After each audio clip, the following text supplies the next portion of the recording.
We're up here streaming. Let me get this set up here. Get all the name down of everything and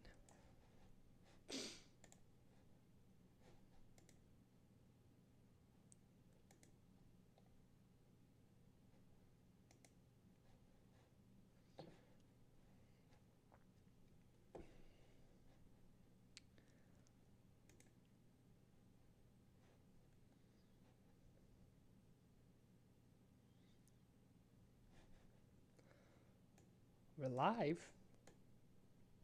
But I can't get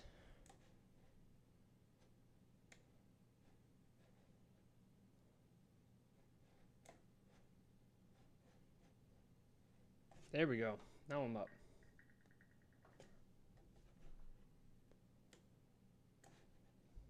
Basic info.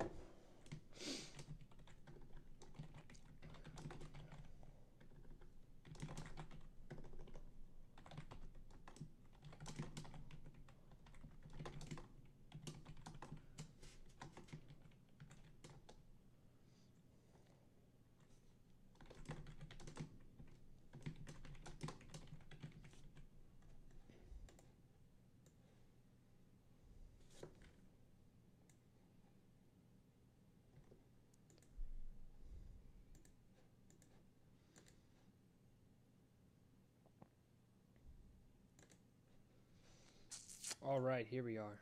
Now we're live. Now we're good to go. Let's go ahead and tweet this out. Bam. All right, let's get this started. Sorry about the delay there. Let's talk a little bit about the Champions League final. Actually, I'm going to go ahead and get this tweeted out too. So,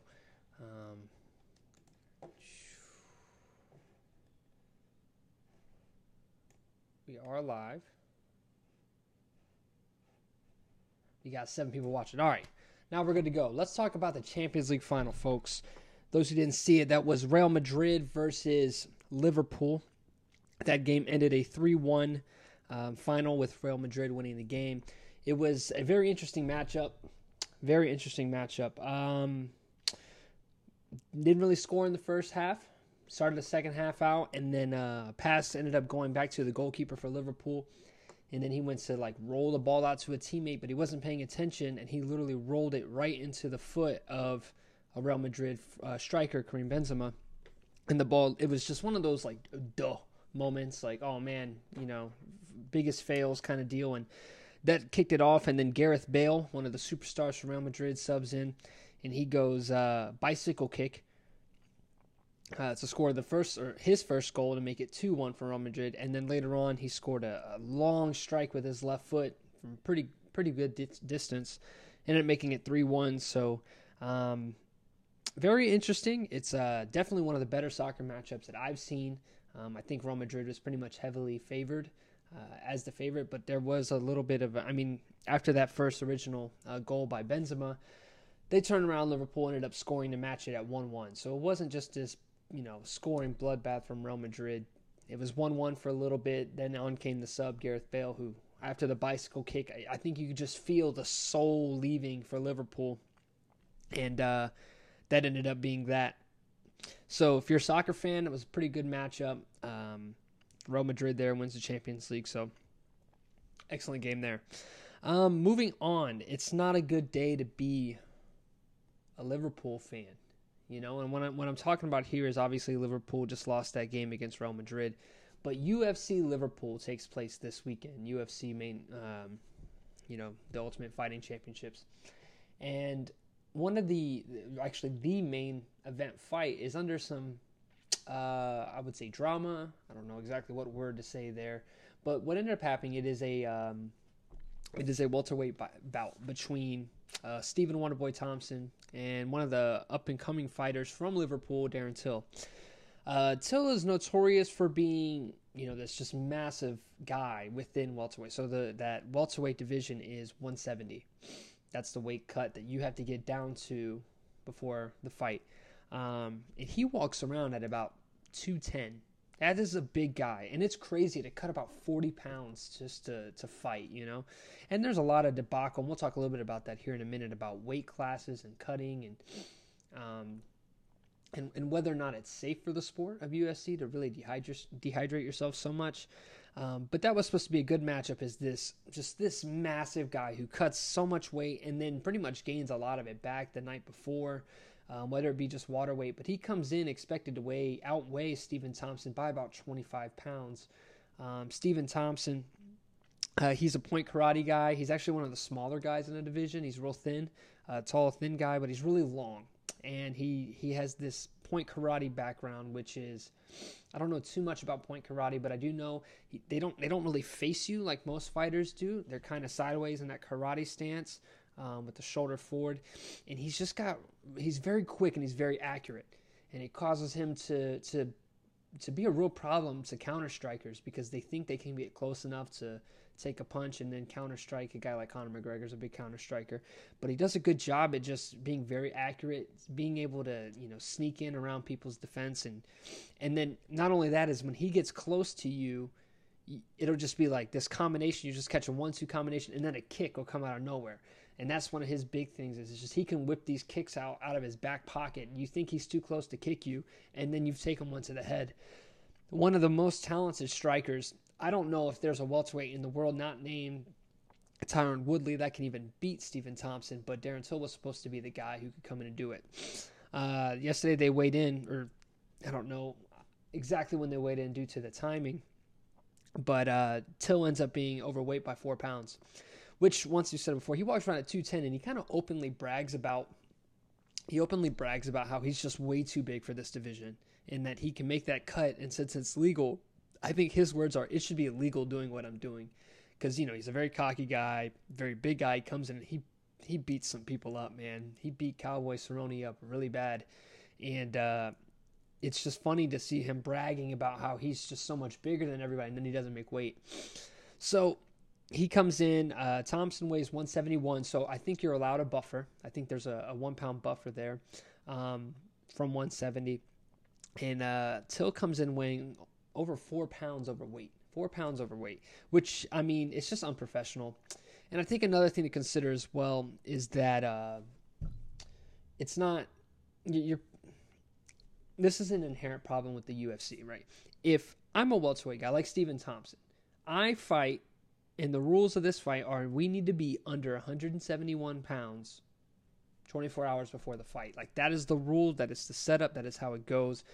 Be under 170 pounds. But when you come in and you're already a heavier guy, and you come in and you're weighing 4 pounds, that's just less time that you had to dehydrate, that I had to dehydrate. So you're at an advantage there, and that's just less weight that you have to make up. And that's just, just that much more weight that you can put on. And the real issue is that the UFC doesn't care, inherently. The UFC doesn't care. If Stephen Thompson takes this fight, if Wonderboy Thompson takes this fight, so what's going to happen is, if you come in and you weigh overweight, the fight can still go on if the other person wants to fight. But it'll be like a percentage of the purse, like of your show money or of your money, whatever you get. Even if you win, if you were overweight, a percentage of that money is going to go to the guy who was correctly weighed in. But the sport doesn't run off of that. That's just money. What'll happen is if Stephen Thompson takes this fight, even though Till was overweight, goes in and Till wins, the UFC will never care that he was overweight. They're going to give him the win, and he's going to get the title shot or whatever, which isn't fair to Thompson, who is only taking this fight because the show must go on kind of concept, right? I mean, it's not like, hey, you're playing that guy next week like we can in the NFL, and if something happens, we'll just reschedule, right? You're talking about months, a full camp, weeks and months of training for this opponent, putting your body on the line every single day to get here, and then it to be canceled 24 hours before the fight. It's really tough for fighters to do, especially a guy like Thompson. And it's even tougher to do when the sport is just going to say, screw you. Like if Stephen Thompson doesn't take this fight, he'll be blackballed essentially by Dana White in the UFC. They don't care about the fact that his opponent was overweight. If he doesn't take the fight, they're going to say, oh, whatever, you ruined the show per se. And that's going to be a dark mark on Steven. And you say it won't happen, it will happen. And if you do take the fight, you're at a massive disadvantage to a guy who is essentially cheating. He's cheating. and you have all this pressure because of the sport, the integrity of the sport, the fans as well. People have already bought their bought their pay-per-view for this fight. So if you bought it and they back out, you just you wasted however much money you spent on the pay-per-view, $60, so that you can't see these guys fight. So there's this pressure on Thompson to fight, and he can go, and if he loses, then they're going to treat it like a normal loss. They're not going to treat it like, hey man, you fought a guy who was literally cheating. He did not weigh the correct weight. He had a physical advantage over you that was outside of the scope of the contract, but they're not going to care. If he loses, he's going to get washed down the ladder here until he's going to rise up. And if he wins, great, he wins. But now he has to fight against a guy who's heavier than he's supposed to be. Like, why I'm the guy who passed the rules, I'm the guy who came in and weighed up correctly. Why is it I have to be at the mismatch? So I think personally that he should not have taken the fight. I think that somebody has to set a precedent for the UFC, because every time that a UFC fighter this year, there's been 6 fighters that have come in overweight. Every single one of them ended up winning the fight. And everybody just forgets that they were overweight. It just treats it like a win. This is what I saw. Some of the different comments on Reddit and Facebook and some of my other UFC fans. I saw a good idea that if they fight and say Till wins, the overweight guy, say he wins, it would be ruled a no contest. So if he wins, ruled a no contest, that means, it doesn't go as a win. Maybe you can say, schedule a rematch. So, if Thompson won, fine. He won clear out, cool. If Till won, great, but now he has to fight him again, and this time he has to come in over correct weight. I saw one guy say that it should be like if you can't make weight 2 times in one division, you have to move up. So he would have to move up to middleweight and fight at like 180 or 185. But here's the issue there is that some of these guys are signed on UFC contracts to be in a specific division. They may want Till in welterweight. They may not want Till in middleweight. So I don't know the inherent build of UFC contracts, but I don't think you can just move up and down like that if you're like a lower bar guy. Maybe a guy like Till can now that he's got himself a following, he's on the map. But maybe before the big Donald Cerrone fight, I don't think he would be able to just move up in the weight class and be treated. Maybe the UFC doesn't want him there. Maybe he's just not important enough to do that. That's just the nature of the UFC. Is like if you're a money-making fighter, you're going to be treated so much better than a guy who doesn't. That's why everybody knows about Conor McGregor. That's why everybody knows about Anderson Silva, Stipe, DC, John Jones. Everybody knows about those guys, but then nobody knows about Demetrius Johnson because he's in a weight class that is he's already cleared out. It's not as exciting. They're very small. I think it's the 120 or 125 weight class, but he's not making the same money as these big name guys are. So that's the big issue here is, should Stephen Thompson take this fight? Well, he ends up taking the fight. I say all that, but he ends up taking that fight. What ends up happening is they set a rule that he can't. So Till can't weigh, and I'm not gonna try and get the specifics of the timing down because they're in the UK and I think they're like 5 hours ahead or so.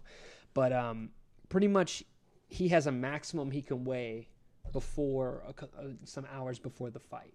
That way, it's pretty much what it's doing is it's limiting his ability to regain weight before the fight starts. They're not trying to do it all the way, but I think he can't weigh over 188 pounds on 1 p.m. fight day. So I think he's still going to have 8 hours, but that means he's going to be panicking, trying to get hydrated. He's not going to be as heavy as he wants to be, so he's going to be a little bit dehydrated on fight. I like that from Stephen Thompson's standpoint, which is like, all right, cool. You came in overweight. Great. Well, here's the thing, man. You're going to have to, at 1 o'clock today, you're going to have to weigh 188 pounds. And if you don't make that weight, the fight's off. And if you do make that weight, good. Go ahead and start regaining and we'll fight. So it makes sense to kind of hold him back, his ability to regain weight. I think it's dangerous. I think it's a very dangerous route. And I think the UFC should take a look into it. Because if somebody dies in the octagon, it is going to be because of bad weight cut. I don't know. I know on Joe Rogan's podcast, he had Ben Askren. Ben Askren is one of the best fighters in the world. And I think they were talking about that they're not a big fans of guys being able to cut 40 pounds of weight before a fight. They were talking about how at the beginning of the year, you should be tested. There should be basically a test for how much you weigh, and you can only go. So say you walk around at 200, they say the max you can cut is 15 pounds. That's the max that you can cut. So you can fight if you weigh 200, you can fight at 205 and gain a little weight, or you can fight at 185, but that's it. You can't cut down on 170. You can't cut. And this is to stop people from being from cutting too much weight and being dehydrated and being really unhealthy, because it's not safe for people to fight like that. If you just Google a picture of Conor McGregor at 145 versus Conor McGregor at 155, and then he fought Nate Diaz at 170. So look at pictures of Conor McGregor at 170 and look at just how much healthier he looks. I think 155 is his sweet spot for fighting in the UFC. I think he's a little too small for the 170 guys. He's about 5'9". I think he's a little too small for the 170 weight class, though he did beat Nate Diaz. But even at 170, he looks so healthy. Compared to 145, he's skin and bones. It's not good. It's not good. And I think I agree with Joe Rogan and some of the other guys there that it's not safe to have a weight class like that, or to be cutting that much weight. Another thing is having more space in your weight classes. I believe the weight class goes like 170 to 185. That's a 15-pound jump in weight class. I think there's no harm in throwing in, I don't think there's any harm in going 145, 155, 165, 175, 185. That's just a couple more weight classes that get created. All you have to do is have like one big event and bring in some of those guys that I don't know the exact term. Tweeners, I think, is the term that they're talking about. Guys that really struggle to make weight in the weight class they fight. Like 155, Khabib Nurmagomedov, he struggles at making 155 all the time. So maybe he moves up to like 165 or whatever the weight class is there. And, these guys that are kind of in between two divisions. You have them have a big event where these guys fight for the titles in their respective divisions. You could have Khabib and Conor fight at I don't even know, or Khabib and like GSP fight one way, and then Conor and Tony fight for the 155-pound belt, and then 165 can be Khabib and GSP. I don't know what you want to do. The issue there with creating more weight classes is it's already going to get stretched thin. You're going to have guys getting real stretched thin between their weight classes now. Because not all the weight classes are completely stacked. I know 155 is pretty stacked with Kevin Lee, Max Holloway, Eddie Alvarez, Khabib, Tony Ferguson, Conor McGregor if he ever comes back. There's a lot of people there at Sim Barboza. There's a lot of guys at 155 that can fight. I don't even think. I think Max Holloway's a 145 or so. 145, Frankie Edgar and Max Holloway. Then you move up to like the 205 division, and now that DC's gone and John Jones is gone, it's like Alexander Gustafsson and Ozdemir. Like there's just not a lot of people already in the UFC, and they're cutting people like Yair Rodriguez got cut. So I think that's the downside to that. But really, if you can't make weight, there needs to be some more punishment. I kind of like that thing talking about a no contest if he wins, so then they have to refight. Retrain. It kind of wastes Stephen Thompson's time, but he still gets a percentage of the purse. And then if he loses, great. We're just going to revisit this fight and give Thompson, because it's not fair for Thompson to, it's also not fair to have him make that decision. There needs to be a policy in place for a guy like that, I think it's super unfair for me to have to make that decision. Why does the pressure have to, I'm the one who made weight. Why don't I make the pressure? Or why doesn't the pressure go on the guy who's overweight? We could even do a situation like, okay, you weighed in overweight, you lose a percentage of your purse to Thompson. So Darren Till comes in, he weighs 174 pounds when he's supposed to be 170. Thompson wants to fight, he gets a percentage of the purse, but if the fight is to go on, that fighter, Darren Till, has to make weight at some point throughout the day. So go to the sauna, run, workout. That kind of comes back to the dehydration thing. And that's why I think that just the whole process needs to be changed. But now you're going to get guys that are more likely to to not stress making weight. Because if I can't make weight by the morning, 9 o'clock, and then I have to make weight, and say I don't make it till 7 o'clock that night, that's almost 10 hours worth of time of getting weight back that I can't have now. So I'm going to go into that fight being really, really light, but that's dangerous. It's really dangerous. So really sad to see that. The fight is going to go on, so I'm excited to see that. I think that Stephen Thompson is going to win. Would I put my money on it? I don't know. And that's another thing to consider well, is that people are putting down bets on Thompson under the guidance that this is going to be a fair fight. They know that this is going to be a tough weight cut for Till. So what they say is, okay, I think it's going to be too much. Plus, I think the matchup is in favor of Thompson, so let's go Thompson. I'm putting my money on Thompson, putting people's hard-earned cash on a guy. And then the other guy's effectively cheating because he's not making the full weight cut, so it's not a fair fight anymore. So I think that's a huge issue. So just really, really needs to be addressed, because the fighters are 6-0. Everybody that's weighed in overweight so far this year is 6-0. And there's been zero consequences outside of losing a little of the winning purse. But it's not about winning the purse. It is about the money for these guys, but they're on a quest to win championships and be the greatest fighters of all time. So for them, a win in the W column is more important than 30% of the money. They'll make that money in ads or advertisements when they're the new champion and they're being promoted for the next big fight. All that money will come right back to them.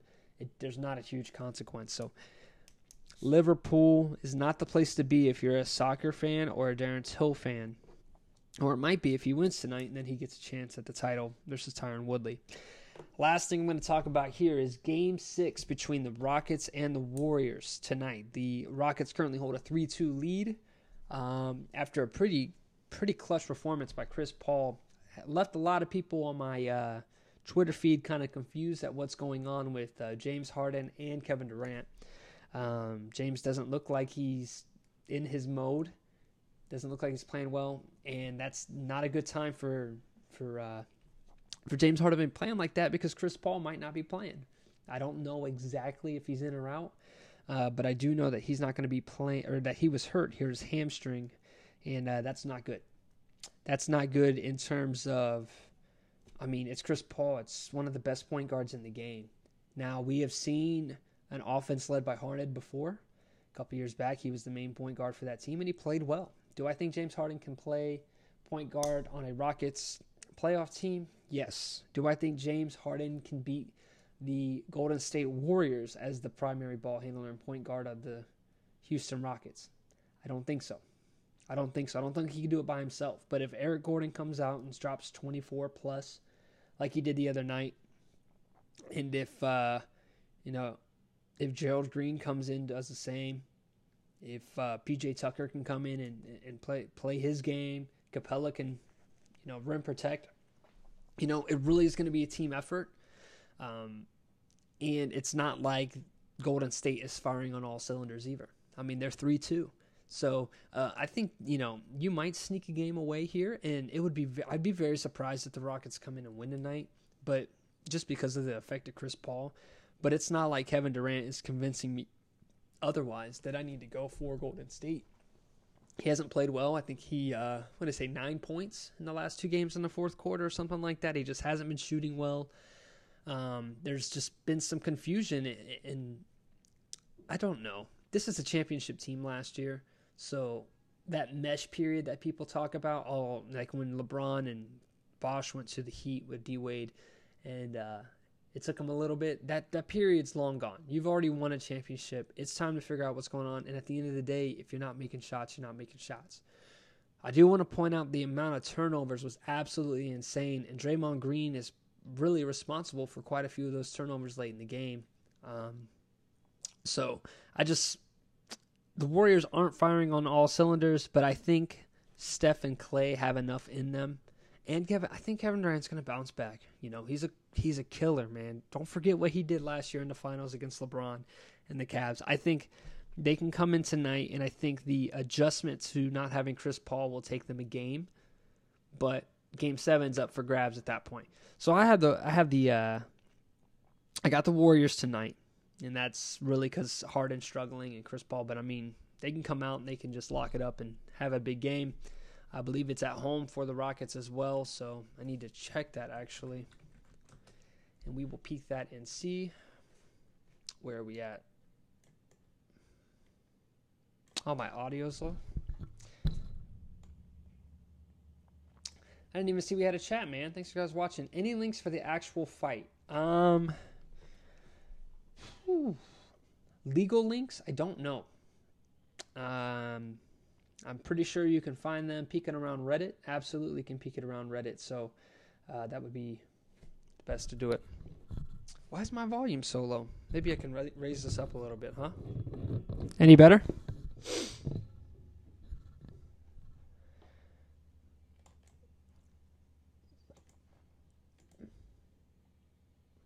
Any better on the volume, guys? Those watching?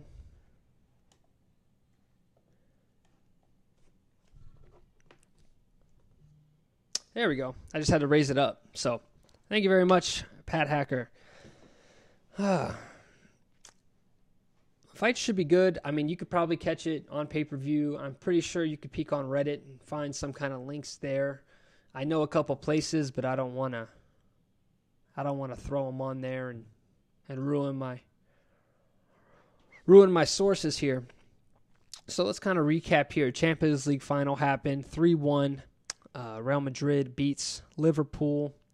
Gareth Bale, one of the best soccer players in the world, comes in, scores a bicycle kick, and then an absolute monster from about 25 yards away with his left foot. It actually hits the goalkeeper's hands and bounces right in. So it was that much force on the ball. UFC Liverpool. Let's look at the rest of the fight card there. I want to pull that up here and see what we got, because we talked a little bit about the Darren Till Stephen Thompson fight with Thompson coming in overweight. Man,